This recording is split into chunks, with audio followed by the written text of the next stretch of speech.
Hello again, everyone, and welcome back to Reddit Aliens. I'm John, and as always, thank you so much for being here. Good topic? Let's do it. 911 operators of Reddit.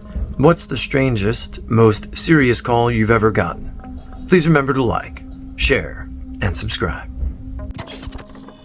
We had a lady who would call all the time about people in her yard or on her house, usually doing nasty things. Always a false alarm. This lady had been calling since way before I got my job, and even now after I've switched agencies, she probably is still calling. She's mental, but not a danger to herself or others, so no real need to commit her involuntarily. Well, one day we get a call from her about a man at her house causing the troubles for her. My supervisor, who had answered the call, finally got fed up and asked to speak to the man. To everyone's surprise, the woman handed the phone over to the man, and there was someone there. It was her brother. He was there trying to get her committed. We ended up, I believe, asking him to leave the property because he couldn't have her committed against her will at that time. Just goes to show you that crazy doesn't always mean wrong.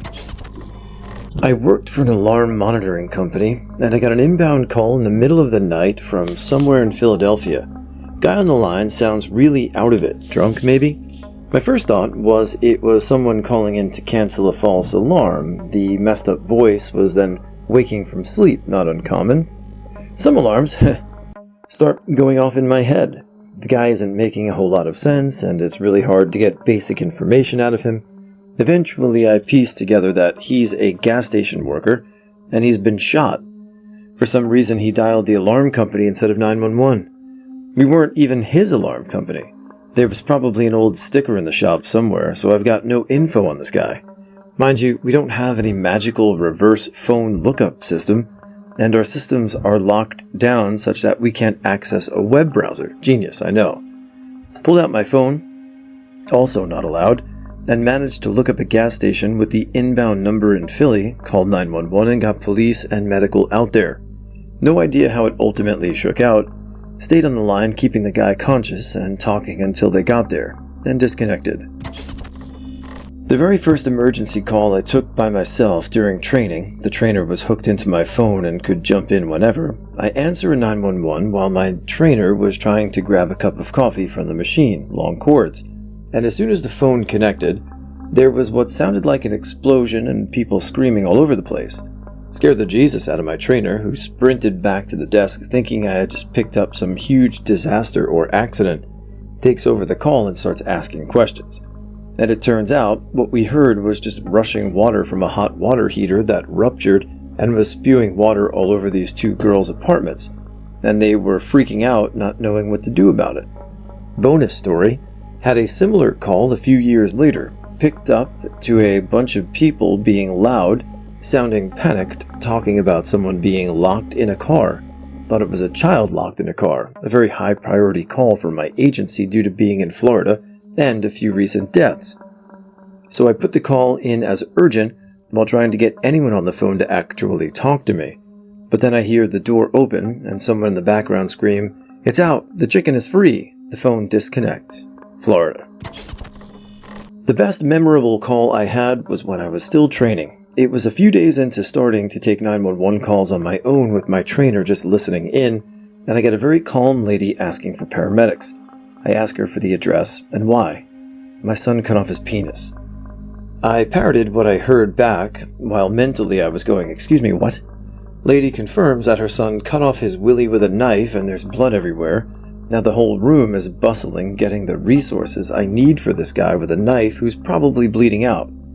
I ask where her son is in the house, where the knife is, etc. When the lady can't really answer my questions, that's when I know something is up. She has no idea where he is, and she never saw him cut anything off. So I ask how she knows her son did this, and she replies, "I have visions and revelations. I can see the knife. Oh boy." It becomes a back and forth figuring out who her son is, and if anyone's even hurt. Lady even gave the neighbor's address instead of her own. Eventually we find her son's phone number through associations. The guy is actually just 2 years younger than her and a roommate. So my supervisor hops on the phone and calls the guy and cuts to the chase. "Is this so-and-so? Did you cut off your penis?" Spoiler, his penis was still attached to his body. The first call I took was from a blind elderly male. He called because he had found his son on the floor of a bedroom. He was not responding, so I had him tilt his head back and listen for a breath. Nothing. He said he was warm and he had talked with him less than 20 minutes prior, so I guided him through CPR. Compressions only because of the circumstances. He lived in a rural part of the country and we were low on rigs, so we did this for about 12 minutes before help arrived on the scene. EMS got inside and immediately asked for PD. This isn't unusual. Sometimes loved ones can't or don't want to believe that it's too late, so we go through the motions until a trained eye is there. PD gets there and asks for a detective. This is also not unusual for younger deaths. 2 hours later, and still there, it piques my curiosity. I called the first officer that arrived and found out that the poor man had been doing CPR on his now mostly headless son. He had been taking a nap, and his son committed suicide with a shotgun. It woke him up, but not quick enough for it to register as a gunshot. When I had asked him to tilt his head back, he did so by using his chin, which was still there. I think it worked out for the best because he had support there when he learned the truth, and it didn't make my job any tougher, but it definitely made for an unusual start to my dispatch career. Nothing really jumps out at me as strangest. I can think of worst, scariest, dumbest, most infuriating, etc. Some good ones are people saying they locked themselves inside their car, getting ripped off by a hooker, someone stealing their things by things they meant a safe full of weed, a mugger going around and hitting people in the neck with a taser yelling, "Surprise, motherfucker!" in a deep voice, then taking their phones and wallets. Just so damn many 911 calls with people essentially calling and getting themselves arrested because they were in the wrong and not the person they called on. Guy went jogging along the beach and came back to find his car gone. While driving him home after taking a report, we drove by it. He forgot where he parked. Try to let a guy off who was obviously up to some shady shit. Tell him and his girlfriend to just go rent a room and rethink their lives. They stole the cop's cell phone. He made a call for them because their phone was dead. Ended up having an F-ton of meth in his car, where he caught up to him later. A guy got into a fight with a bunch of ducks, started losing, tried to jump a fence, slipped, and tore his nutsack open on the fence. Thinking about it, I do have one. Her boyfriend is bleeding in the shower. I tried to get her to say where and how. She beats around the bush and doesn't come right out. We got the paramedic to tell us afterward. She's a nurse, and they were fooling around. She tried to catheterize him while he was hard, ended up puncturing something, and they couldn't get the bleeding to stop. Regardless if the circumstance is deadly serious or lighthearted, the professionalism of all the people calling in and responding today is great to hear and see. So, obviously, one of the harder jobs to perform, and thank you all for what you do. So, strange, serious, and actual emergency don't often overlap, but I may have a few that work. Caller says her crazy roommate is losing her shit, has a knife, and is screaming and trying to break stuff in the house. The caller is locked in her bedroom with a surprisingly calm attitude, noting that her roommate is nuts and this isn't that unusual. Responders are pretty far out, so I stay on the phone. Suddenly I hear loud banging and the sounds of verbal tussling. I try to get my caller's attention again while noting what I can overhear in the call notes. The caller gets back on the line and says the roommate had cut up her own arm or hands, busted in my caller's bedroom door, and smeared blood all over the caller. Then the roommate left the room to also call 911 so she could claim my caller had intentionally attacked her. I was still training on phones. A call was already in for a check on the welfare of an older woman who lived with her adult sons.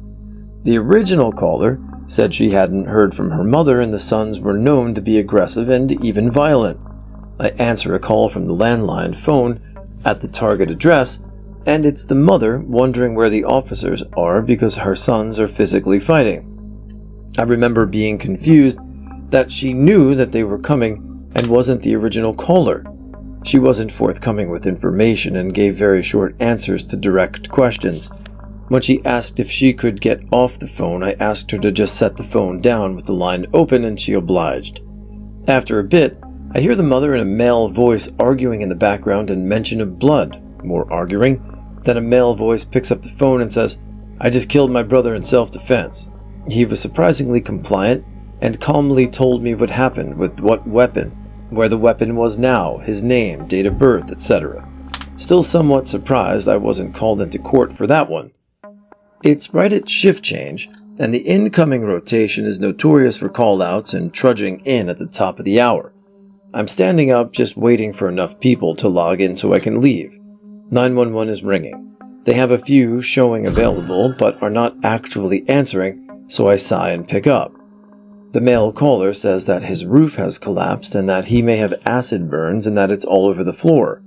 My agency uses specific questioning protocols for EMS and fire calls, so I launch into the program. We're not allowed to deviate from questioning until we get all the way out though, with a few very specific exceptions. The caller is agitated and uncooperative, keeps asking what's taking them so long, as many do.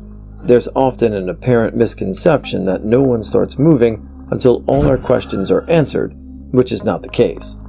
His responses to the questions elicit a full hazmat response from fire and eventually prompt me to also send the call to EMS and law enforcement. I had already sent the call to law enforcement officers early on because of the caller's evasiveness and just a general vibe. Protocol instructions have me tell the caller to leave his house, but he's refusing. He keeps saying the responders have to come to him. Meanwhile, all three agencies, law, fire, and EMS, are all in the area, but they park down the road because the guy says the place is structurally unsound and there are dangerous chemicals everywhere. They aren't sending their people into that environment to create more victims if they can help it. The sergeant has me connect the caller to his cell phone to try and convince the guy to come out, but the caller is still belligerent, insisting that they come to them, and repeatedly hangs up on the officer. Finally, an officer basically says, "Kid," and approaches the guy's house. I'm finally off the phone, 20 minutes after I should have been done, and take my tired ass home. When I look at the call the next day, the short of it is that the dude was tripping balls. The caller was obliviously agitated and pacing in front of the house when the officer walked up. When he saw the officer, the caller immediately approached him, trying to remove his clothing to show the officer the non-existent acid burns. The house was intact and had no structural damage. And that's why answering 911 2 minutes before you get to leave is the worst. More lighthearted. 4. Not my story, but a coworker. She had a male caller saying he was having suicidal thoughts and wanted to jump into traffic. While the coworker is trying to get more information from him, as responders are on the way, he gets frustrated with her, stating that she's distracting him and keeps making him miss the passing cars. 5. We had almost daily occurrences of callers reporting a man standing naked on the side of the road, mooning passing cars around 5 a.m. near the county line. It was so far away from our deputies' normal downtime spots and consistently around the shift change, so they consistently were unable to locate the man by the time someone got to the area. Dispatch nicknamed him the Brown-Eyed Bandit. 6.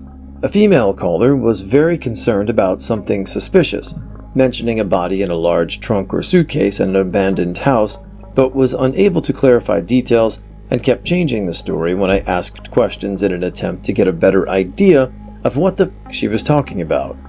She was getting increasingly agitated as I tried to refocus her attention on statements she had already made and asked clarifying questions.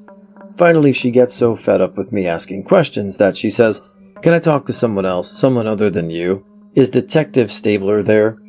I'm fairly new at the time, and we work in a facility separate from the agencies we work with, so I don't know most of the officers by name. I give it serious thought for a second, thinking this may be someone on a different rotation. Then it hits me. Are you talking about Detective Stabler from Law & Order? Internally, oh, this bitch is crazy. 7. I don't remember the context, but I was asking for descriptive information on a caller's girlfriend of about a month. Me. What's her date of birth? Caller. I don't know, but I know she's a Scorpio.